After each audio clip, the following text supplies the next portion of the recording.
Alright, we just got this in from Amazon. It took about 2 days from the time I ordered it until it got here. So, comes with some instructions. Looks like it's all packaged up real nice. They have some anti-flicker harnesses. There are 2 of those, and then we also have some harness adapters. Here are the actual headlights. They're nice and snug in here. They look like nothing's happened to them while they got shipped. Come with a little protective screen on here. Take that off, and they look great. So we'll go ahead and show how you put these on and show them on my Jeep TJ. So the instructions come with how to remove a Jeep JK grill to be able to get the headlights out. On a TJ it's a bit easier. You don't actually have to take the grill off, but there are 3 Torx bit screws right here, so you take those off, and then there are 4 more that actually secure the headlight in a ring.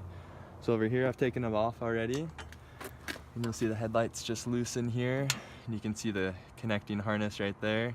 So I'll go ahead and take these out and put the new ones in. So once you've unplugged the old headlight, just a 3-prong harness, you can go ahead and take your new light. It's super simple. On a TJ you don't even have to use the harness adapter.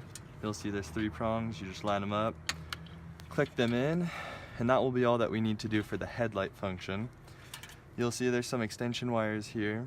So these are for the halo, and it explains it in the instructions, but the yellow wire is for the turn signal. So we will tap into our turn signal in the engine bay here, and then this red wire is a power to light the halo for a daylight running light. So we'll show how to tap that into your fuse box. So once you're ready to actually install the headlight, you'll go ahead and take the ring from your stock headlight, and you'll remove it from your stock headlight, and you'll stick it here on the new one. So you can set it in place, and you'll kind of feel it index. You want to make sure that you have the text on the headlight on top to make sure that it's correct for the high beam, low beam. And then if you look in here, you can rotate this ring, and you want to be able to line these up, and you'll take the 4 black screws that you used to take it off, and you'll go ahead and reinstall those with the new headlight. So once you have the 4 screws in to secure the headlight, you can see the headlight screwed in, and then you just go ahead and reinstall the bezel here.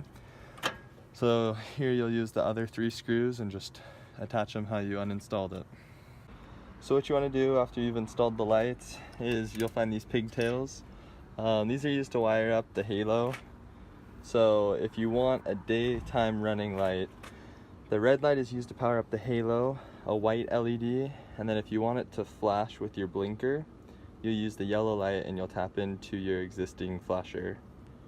So what you want to do is you'll put the pigtail in place where it's going to connect, and then you'll make sure to run your wire into a convenient place. So I don't want these wires seen, so what I'm going to do is I'm going to run it up here, and I run it through the grill. And so you see right now it's just loose in there, but I'm going to zip tie it, and it will be tight, and then it will just come out this other side near the other headlight. So with the key on and the daytime running lights, you see the halos light up. And then as far as wires go, if you wire it correctly, you shouldn't be able to see that anything is different underneath the hood. So it's basically how it works. And then if you'd like, you can wire them into your blinkers as well. So it'll flash at the exact same time as your side markers do. So that will just be an amber LED.